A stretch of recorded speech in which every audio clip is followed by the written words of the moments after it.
शब्दों में बहुत कम शक्ति होती है। असली शक्ति तो शांति और चुप रहने में है।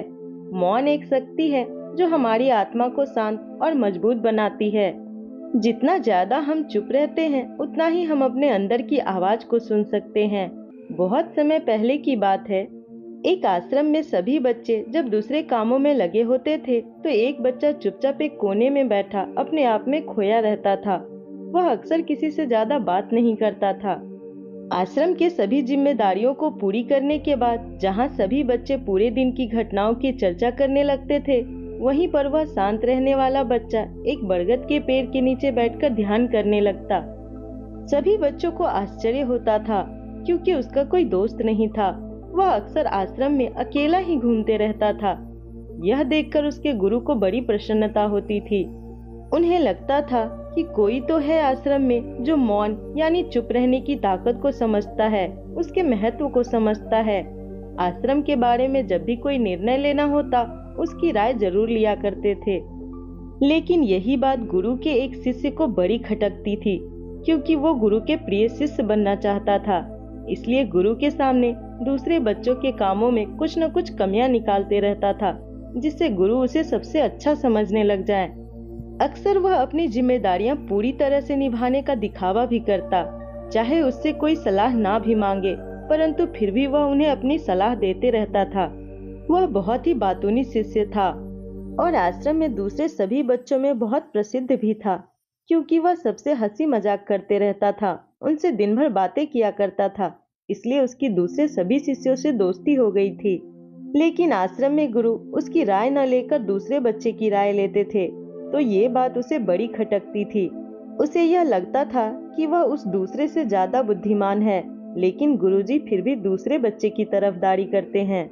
ऐसा नहीं था कि गुरुजी को बातूनी शिष्य के स्वभाव के बारे में पता नहीं था, लेकिन गुरु उसे अपने तरीके से सीख देना चाहते थे, ताकि उसकी ज्यादा बोलने की आदत, दिखावा करने की आदत, दूसरों में कमियां निकालने की आदत हमेशा हमेशा के लिए खत्म हो जाए और वह मौन रहकर ध्यान की गहराइयों को छू पाए। एक दिन गुरुजी को एक तरीका सूझा। उन्होंने आश्रम के सभी बच्चों को अपने पास बुलाया और कहा, मैं तुम सभी को दो दो हिस्सों में बांटकर अलग अलग गांवों में भिक्षा मांगने के लिए भेज रहा हूँ, और जो भी दो बच्चे सबसे ज्यादा भिक्षा मांग कर लाएंगे, उन दोनों को आश्रम के सभी जिम्मेदारियों को निभाने का मौका दिया जाएगा।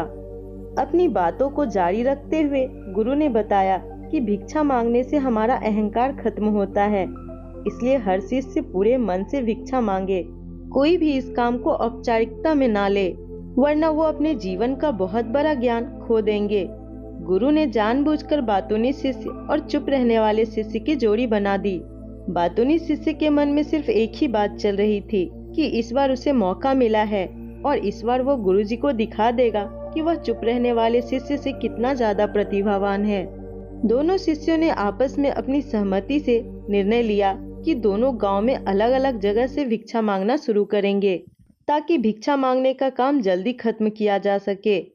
चुप रहने वाला शिष्य हर द्वार पर जाकर अपने हाथ जोड़कर अपना भिक्षा का पात्र उनके सामने रख देता।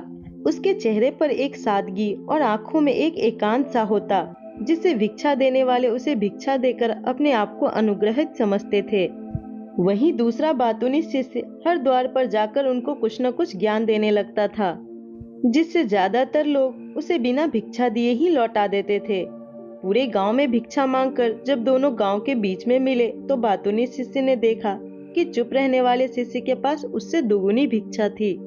यह देखकर उसे मन ही मन बहुत ठेस पहुंचा। लेकिन जब वह दोनों भिक्षा का सामान लेकर आश्रम की तरफ जा रहे थे, तब बातूनी शिष्य को एक चालाकी सूझी। उसने चुप रहने वाले शिष्य से कहा कि हमें अपनी भिक्षा एक ही थैले में डाल लेने चाहिए। गुरुजी ने हम दोनों को एक साथ भिक्षा लाने को कहा था।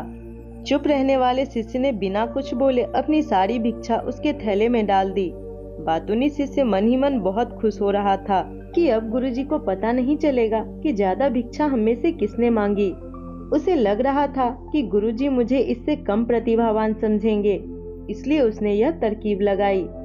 सभी शिष्यों के आने के बाद संध्या के समय जब सभी की भिक्षा को तौली गई, तो इन दोनों की भिक्षा सबसे ज्यादा निकली। गुरुजी ने इन दोनों का अभिवादन करते हुए आश्रम के सभी बच्चों के सामने उनकी पीठ थपथपाते हुए कहा, मैं आश्रम का कार्यभार तुम दोनों को नहीं सौंप सकता। इससे आपसी मतभेद होने का खतरा रहता है। इसलिए तुम दोनों में से जो ज्यादा भिक्षा लेकर आया है, आश्रम की जिम्मेदारी उसे ही सौंपी जाएगी। जब उन्होंने उनसे पूछा कि तुम में से ज्यादा भिक्षा कौन मांग कर लाया था, तो बातूनी शिष्य ने कहा कि गुरुजी, मैं इससे दुगुनी भिक्षा मांग कर लाया था, लेकिन मुझसे गलती हो गई कि मैंने वो दोनों भिक्षा एक ही थैले में डाल ली। मुझे नहीं पता था कि आप ऐसा निर्णय लेने वाले हैं, वरना मैं अपने भिक्षा का थैला अलग ही रखता। इस पर गुरु ने चुप रहने वाले शिष्य से पूछा कि क्या तुम इसके बातों से सहमत हो? क्या तुम इससे कम भिक्षा लेकर आए थे? यह सुनकर चुप रहने वाले शिष्य ने कहा, गुरुजी, मेरे पास ऐसा कोई साधन नहीं है जिससे मैं यह साबित कर पाऊं कि मैं इससे ज्यादा भिक्षा लेकर आया था। असल में यह उल्टा बोल रहा है, मैं दुगुनी भिक्षा लेकर आया था। यह तो मुझसे आधी भिक्षा लेकर आया था और इसी ने ही मुझसे भिक्षा को एक थैले में डालने की बात कही थी। आश्रम से कुछ दूरी पर एक पहाड़ी थी जिसके पीछे सूरज धीरे धीरे अस्त हो रहा था। गुरुजी को पता था कि सच कौन बोल रहा है, लेकिन बाकी बच्चों के सामने सच साबित करने के लिए उन्होंने उन दोनों से एक सवाल पूछा कि पीछे पहाड़ी पर तुम्हें क्या दिखाई दे रहा है? यह सुनकर बातूनी शिष्य झट से बोल पड़ा कि गुरुजी, पहाड़ी के पीछे सूरज अपना रंग बिखेर रहा है। आसमान में लालिमा छाई हुई है। यह बहुत ही सुंदर दृश्य है। वो तो और भी बहुत कुछ कहना चाहता था, लेकिन गुरुजी ने उसे चुप करते हुए दूसरे शिष्य से जवाब जानने के लिए जब उसकी तरफ देखा तो उसकी आंखों में आंसू भरे हुए थे। श्रद्धा, भक्ति और प्रेम से उसकी आंखें भर आई थी। गुरुजी को उससे पूछने की जरूरत ही नहीं पड़ी। गुरु ने सभी बच्चों से कहा कि मैंने यह सवाल किया था कि पहाड़ी के पीछे क्या दिखाई दे रहा है।